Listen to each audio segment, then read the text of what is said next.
Hello everybody and welcome back to Bring Your Own Popcorn, and welcome to day number 7 of the 12 Days of Christmas, where I watch and review a Christmas film that I have never seen before. And in this video I'll be watching and reviewing for the first time Deck the Halls. Deck the Halls is a film that I've been meaning to check out for a little while now. I used to get this one constantly confused with Christmas with the Cranks, which I watched in last year's 12 Days of Christmas. The two films just muddled themselves up in my head all the time, so I am excited to finally watch Deck the Halls because I have now seen Christmas with the Cranks. However, I just checked out reviews. I just googled the movie just to see roughly what it got review-wise and roughly what it was about. And this has got a 6% on Rotten Tomatoes, so yeah, that has lowered my expectations a little bit. I'm still going in with a very open mind. I do like myself quite a generic Christmas film. I know that's bad to say, but I can get behind a good cliched and cheesy Christmas film, but 6% seems a little bit extreme. I honestly don't really know what to expect from the film. I know little bits about the plot. I know it's I'm pretty sure it's a Christmas decoration, house competition, maybe. And I know Matthew Broderick and Danny DeVito are both in it. Both are actors that I really enjoy watching. So yeah, I'm excited to get into this one. So without further ado, let's watch Deck the Halls. Okay, so here we have Deck the Halls. And I know in a previous video I was moaning about Disney Plus's synopsises for being too short. Prime's synopsises are that long that they just end. There's no option to click more on that. It just ends with the two men only escalate the ... But let's quickly read what it says anyway. Matthew Broderick and Danny DeVito turn Christmas upside down in the most outrageously funny holiday comedy ever.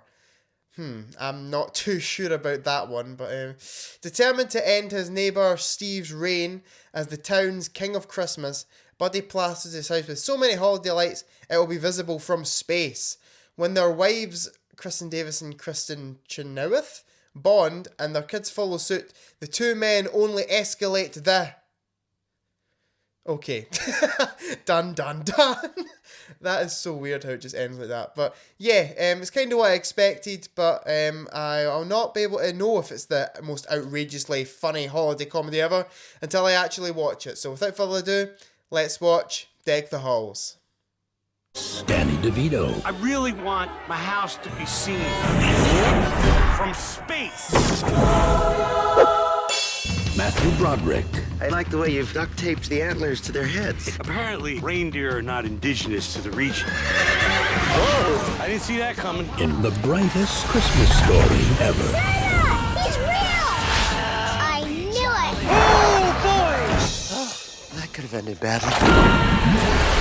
Deck the Halls. Where are my clothes? I had to get your body temperature up, so I zipped this into this sleeping bag. Trust me, it works. Okay, so I just got done watching Deck the Halls for the first time, and yeah, call me mad, but I didn't hate this. Do not get me wrong, this was not a great film. But as a cheesy Christmas film goes, it was pretty decent. Even though there are definitely better Christmas films out there, this is kind of the definition of what you need in terms of a film at Christmas time. Just cheesy, cliched fun.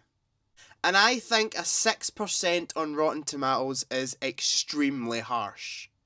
In terms of all the films that I've watched for the 12 Days of Christmas this year so far, I would say this one is probably actually the most generic, but that doesn't mean it wasn't a fun time. This film definitely had its really high points and also its low points. I will say I think the plot is pretty bland. There's not a lot to it. The full film revolves around basically this new couple moving in next to Matthew Broderick, who likes his Christmas quite planned out, and this new family who the dad is played by Danny DeVito, is very laid back, very chill, and the two just seem to clash. And I do think it is the kind of feud between Broderick and DeVito's character that really carries this film. However, in terms of the actual plot, basically what happens is DeVito's character decides to make his house visible from space. using all like the Christmas decorations that he's got, and yeah, that's kind of it. It is a kind of nice story about trying to find purpose in your life, and the kind of resolution is that family should be your purpose, which I do like. However, it could have been done in a slightly more interesting way, in my opinion.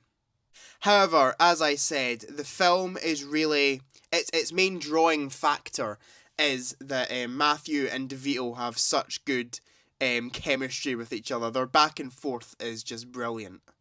They really sell that they hate each other very, very well, and it's just a lot of fun watching these two bicker each other constantly. I just think the clash of personalities between the two of them is just, yeah, it's just extremely fun. And as I said, there are a few nice moments. If they might be a bit overly sentimental, but I expect nothing less from this type of Christmas movie. The humour also had its high points and its low points. There were some really, really funny jokes in this, and it was also quite rude in places, which I just wasn't expecting. However, some of the slapstick humour in this actually made me roll my eyes a bit. The film is trying to be like National Lampoon's Christmas Vacation in terms of its slapstick humour, and it just isn't working in my opinion. Some of the stuff in this film is just absolutely ridiculous that either of these two characters would go to that extreme. And, yeah, I guess that could be considered maybe fun to watch, but I was just completely drawn out of the movie. I was like, that is utterly ridiculous what I'm watching. But overall, in terms of the plot, I do think that it could have had a little bit more substance to it. It was very, very bare bones, but I really liked the chemistry between DeVito and Broderick's characters. And in terms of the performances, as I just said, Broderick and DeVito completely steal the show here. I wouldn't actually say either of them give great performances actually, but there's just something quite charming about the way they're constantly at each other's throats. Out of the two of them though, I will say I probably prefer DeVito's performance slightly over Broderick's. I felt DeVito actually handled the emotional moments in the film, and as I said, they are very overly sentimental, but he handled them a lot better than Broderick handled them. In terms of the rest of the supporting cast, they are all completely fine. There's no one given an objectively bad performance here, but I would say it doesn't get any higher than DeVito and Broderick's performances in this movie.